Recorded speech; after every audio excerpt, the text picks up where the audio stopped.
पिछले कुछ दिनों के हालात से कौन अवगत नहीं है, जब भारत और पाकिस्तान के बीच तनाव की स्थिति पैदा हो गई थी और दोनों देशों ने एक दूसरे पर खूब बमबारी की, जिसमें पाकिस्तान ने अपनी बेहतरीन सैन्य क्षमता का प्रदर्शन करते हुए भारत पर अनेकों प्रहार किए, जिसमें टर्की और चाइना से इंपोर्ट किए गए हथियार व मिसाइल शामिल थे।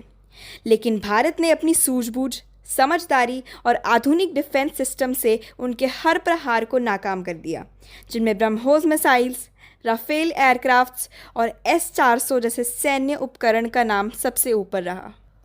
तो हेलो फ्रेंड्स, दिस इज़ पल्शन और आज के वीडियो में हम बात करेंगे कि कैसे और कहां से मिली भारत को ये काबिलियत। तो आइए जानते हैं इसके पीछे की पूरी कहानी। 1998 यह वो साल है जिससे पहले भारत के पास परमाणु शक्ति ना के बराबर थी, जबकि हमारा पड़ोसी देश चाइना परमाणु शक्ति संपन्न देश था और पाकिस्तान भी अमेरिका और चाइना की मदद से न्यूक्लियर प्रोग्राम चला रहा था। तो जाहिर सी बात है कि ऐसी सिचुएशन में भारत को अपनी रक्षा के लिए परमाणु हथियारों का परीक्षण करना ज़रूरी हो गया था।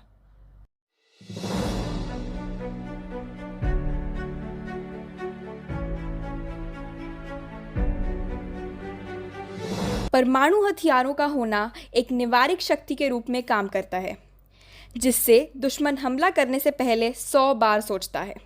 तो जाहिर सी बात है कि परीक्षण से भारत यह स्पष्ट करना चाहता था कि वह किसी भी परमाणु खतरे का जवाब देने में सक्षम है।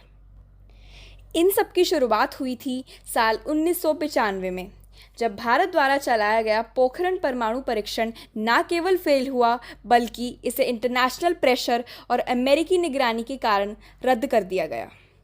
उस वक्त अमेरिका की जासूसी सैटेलाइट लेक्रोस ने पोखरण में हो रही खुदाई और निर्माण जैसी गतिविधियों का पता लगा लिया, जो आमतौर पर भूमिगत परमाणु परीक्षण से जुड़ी होती हैं। इसके बाद अमेरिका ने भारत पर डिप्लोमेटिक और पॉलिटिकल प्रेशर बनाना शुरू कर दिया, जिसके फलस्वरूप भारत को इस प्रोजेक्ट से पीछे हटना पड़ा।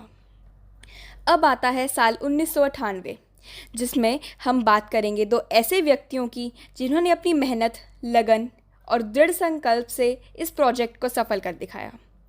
जी दोस्तों, मैं बात कर रही हूँ हमारे फॉर्मर प्रेसिडेंट और साइंटिस्ट APJ अब्दुल कलाम, जिन्हें हम मिसाइल मैन के नाम से भी जानते हैं, और डॉक्टर राजगोपाला चिदम्बरम, जिन्होंने बेहद सीक्रेसी के साथ श्री अटल बिहारी वाजपेयी जी की सरकार में इस प्रोजेक्ट को आगे बढ़ाया और मुकाम हासिल किया। 11 मई 1998। Switching command to internal. Range ready? Ready. Today at 15:45 hours. 4, 3, 2, 1, 0.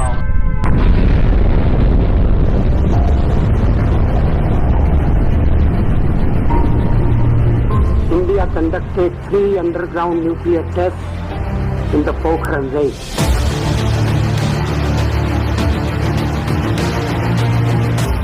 इसने पूरे विश्व को दिखाया कि भारत की भूमि महान वैज्ञानिकों की भूमि है और एक मजबूत नेतृत्व के साथ भारत नित नए मुकाम और ऊंचाइयों को हासिल कर सकता है। अभिनंदन होना चाहिए वैज्ञानिकों का, उन इंजीनियरों का जिन्होंने पोखरण में जो कुछ हुआ उसे सफलतापूर्वक करके दिखाया। पहली बार जब विस्फोट हुआ वो तो वैज्ञानिकों की ताकत का परिचय था। 5 बजे के बाद सारी दुनिया ने हिंदुस्तान पर आर्थिक प्रतिबंध लगा दिए। एक तरफ हिंदुस्तान, दूसरी तरफ सारी दुनिया खड़ी हो गई। लेकिन वाजपेयी जी ने क्या किया? 2 दिन के बाद फिर पोखरण में धमाका किया और दुनिया को दिखा दिया हम दबने वाले नहीं, हम झुकने वाले हैं। दोस्तों, इस प्रोजेक्ट का नाम रखा गया ऑपरेशन शक्ति, जिसमें तारीफ करना चाहूँगी हमारे देश के साइंटिस्ट्स और आर्मी पर्सनल्स की भी, जिन्होंने किस प्रकार अमेरिकी सैटेलाइट से छुपाकर इस प्रोजेक्ट को अंजाम दिया। गाइस, ये एक बेहद ही इंटरेस्टिंग स्टोरी है जिस पर एक मूवी भी बनी है जो आपको ज़रूर देखनी चाहिए। इस मूवी का नाम है परमाणु, जिसमें दिखाया है कि कैसे हमारे देश के साइंटिस्ट कितनी सफाई के साथ इस प्रोजेक्ट को पूरा करते हैं। इसमें कैरेक्टर्स ज़रूर फिक्शनल हैं, लेकिन इसकी स्टोरी इस प्रोजेक्ट से पीछे आई तकलीफ़ों को अच्छे से बयान करती है। फ्रेंड्स, हमारे देश के लिए यह टेस्ट एक बेहद ज़रूरी कार्य साबित हुआ।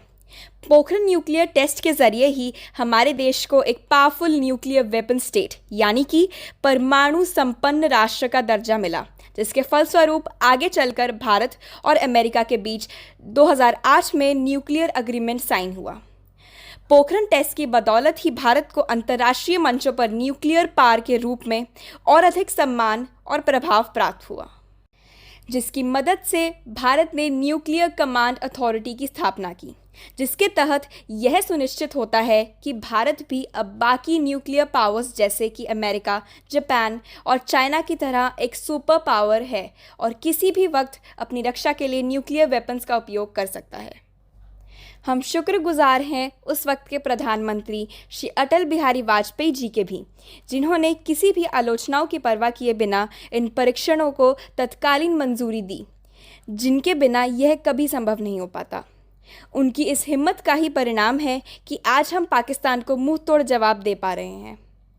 हमारे देश की इस एडवांस्ड मिलिट्री डिफेंस सिस्टम और फाइटिंग स्किल्स को देखकर मुझे नहीं लगता कि पाकिस्तान दोबारा कभी हमसे टकराने की कोशिश भी करेगा, और अगर उन्होंने ऐसा करने की हिम्मत की तो उन्हें काफ़ी मुश्किल परिस्थितियों का सामना भी करना पड़ सकता है।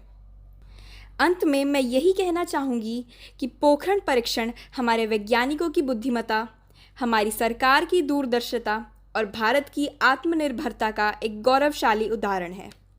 यह परीक्षण केवल एक संदेश है कि भारत कभी युद्ध नहीं चाहता, परंतु अपनी सुरक्षा के लिए पूरी तरह सक्षम और तैयार है, और हमें इस पर गर्व है। जय हिंद, जय भारत। उम्मीद है आपको मेरा वीडियो अच्छा लगा होगा। ऐसे ही और इन्फॉर्मेटिव वीडियोस के लिए मुझे लाइक, शेयर और सब्सक्राइब करना ना भूलें। धन्यवाद। आपका दिन मंगलमय हो।